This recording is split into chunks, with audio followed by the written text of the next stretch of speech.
नमस्कार किसान मित्रों, हम आपके साथ फिर से जुड़ चुके हैं देसी किसान ज्ञान चैनल के साथ, जिसमें हमने बताया था आपको कि मिट्टी की उर्वरक क्षमता धीरे धीरे घटती जा रही है, जिनके माध्यम से फसलों में वृद्धि कम हो रही है। और किसान मित्रों, मिट्टी की उर्वरक क्षमता पे हम बात करेंगे और मिट्टी की उर्वरक क्षमता बनाए रखने के लिए हमें क्या क्या डालना चाहिए उन पर चर्चा करेंगे। किसान मित्रों, फसलों के लिए अति आवश्यक होता है मिट्टी, और मिट्टी का उपजाऊपन धीरे धीरे घटता ही जा रहा है।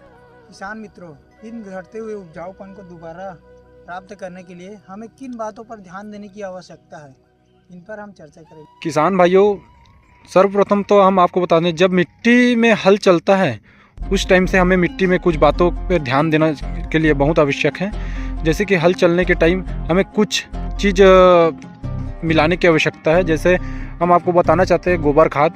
गोबर खाद सर्वश्रेष्ठ है किसान मित्रों, सबसे बढ़िया चीज़ होता है गोबर खाद, जिनमें ऐसे तत्व होते हैं कि मिट्टी में ना आपको पानी सोखने की क्रियाविधि होता है, ना और कुछ प्रॉब्लम आता है। तो सबसे अच्छा है गोबर खाद। आप एक ट्राली पर एकड़ डाल दीजिए, फिर उसके बाद आप जोताई कीजिए। किसान मित्रों, जैसे कि हम बता रहे थे, हल चलाने के बाद जैसे मताई का जो समय होता है किसान मित्रों, तो उस समय ना गोबर खाद अच्छी सड़ी हुई डालना है और वर्मी कंपोस्ट भी डालना है। अब गोबर खाद में आप एक चीज़ एडिशनल मिला सकते हैं, जिससे आपको फुल फायदा मिलेगा। जैसे कि हम पहले से विल्ट की समस्या के लिए बताए थे, उसमें आपको जो तत्व मिलाना है ट्राइकोडर्मा। क्या करना है किसान मित्रों, गोबर खाद को थोड़ा कच्ची कर लेना है। कच्ची करने के बाद उसमें ट्राइकोडर्मा का घोल या पाउडर आपको मिला देना है।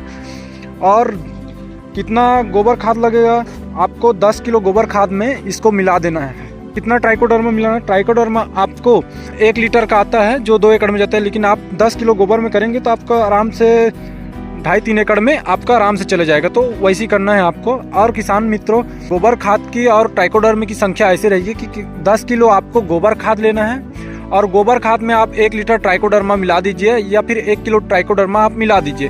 ट्राइकोडर्मा मिलाने के बाद आपको इसको छांव में रखना है 7-8 दिन के लिए सड़ोने के लिए, और आप इसमें सुबह शाम पानी डालिए, जिससे क्या है ट्राइकोडर्मा के जो जीवाणु हो ना मरे। और ट्राइकोडर्मा एक जैविक फंगीसाइड है, तो इसमें जो जीवाणु रहते हैं वो क्या करते हैं किसान भाइयों, जब आप मताई के बाद इसको डालते हैं, फरहा लगने या धान डालने से पहले 1-2 दिन के लिए मताई करके रखते हैं, तो इसमें डालने के बाद जितना भी इसमें जो जीवाणु है वो मिट्टी में चले जाते हैं, मिट्टी के अंदर पहुंच जाते हैं, और मिट्टी में पहुंचने के बाद वो जो बेकार बैक्टीरिया उसको खा जाते हैं और अपनी संख्या को डेवलप करते हैं। अच्छे बैक्टीरिया अपने और अच्छे से मिट्टी की उर्वरक क्षमता बनाने में मदद करते हैं। किसान भाइयों, ट्राइकोडर्मा मिट्टी के अंदर तक जाके, इनके आंतरिक परत तक, मिट्टी में जो बेकार जीवाणु, जो खराब जीवाणु है, जो हमारे पौधे को क्षतिग्रस्त पहुंचाते हैं, उसको खा जाते हैं और खाने के बाद अपना फैमिली बढ़ाते हैं। इससे क्या है किसान भाइयों कि अच्छे बैक्टीरिया हमारे पौधे के लिए अच्छे होते हैं और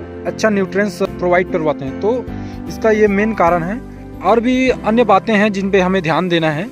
गर्मियों के टाइम जैसे खेत खाली छोड़ते हैं तो उसमें ढेंचा डाल दीजिए, जो आपके फसलों के लिए नाइट्रोजन का काम करेगा और फुल नाइट्रोजन लाएगा, है ना किसान भैया। फसल के लिए सबसे बढ़िया होता है नाइट्रोजन। जितना नाइट्रोजन मिलेगा उतना अधिक आपके पौधे सक्रिय हो जाएंगे। किसान भैया, जैसे आपको उर्वरक क्षमता बढ़ाना है, उसके लिए आपको फसल को चक्रीय विधि, जैसे कि आप 1/1 बोई लगाइए फसल। अभी धान लगाएं तो कुछ दलहनी तिलहनी चीज डालें, जिससे क्या है मिट्टी की एक उपजाऊपन जिससे बने रहेगी। यही है फसल चक्र किसान भाइयों, है ना। और आपको बता दें, केमिकल खाद की आवश्यकता कम होगी और आपको भी केमिकल खाद की आवश्यकता कम करना है। ये कुछ विशेष बातें हैं जिसपे आपको ध्यान देने की आवश्यकता है। और मिट्टी के लिए सबसे बेस्ट होता है किसान भाइयों बायो फर्टिलाइजर जो आप डालते हैं। बायो फर्टिलाइजर में आप किसी भी चीज को बोल सकते हैं, जैसे आप जिससे पौधे को नुकसान ना हो, मिट्टी को नुकसान ना हो, वो सब चीज बायो फर्टिलाइजर है किसान भाइयों। तो ये सब आपको करना है। और जड़ सड़न जैसे उकठा रोग के लिए काम करेगा, क्योंकि इसकी अधिकता होगा तो बहुत सारे जीवाणु को खा जाएगा, तो वो जीवाणु रहेगा ही नहीं तो कहाँ से जड़ सड़न आएगा, है ना किसान मित्रों।